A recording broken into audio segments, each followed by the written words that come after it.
In this tutorial, we are going to learn how to use spelling and grammar check in Microsoft Word. In this article, we are shown some of spelling are wrong. So, how we can make right spelling and grammar from this word.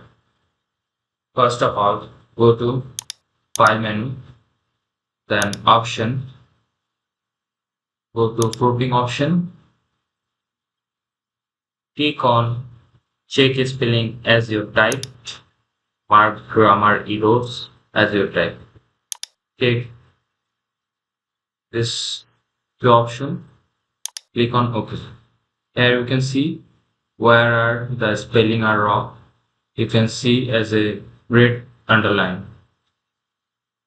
and this is uh, this grammar was wrong. Just simply click on it. This is the right spelling. Again this one. Same format for all. You can see that the all spelling are right now. Hope you enjoyed this video.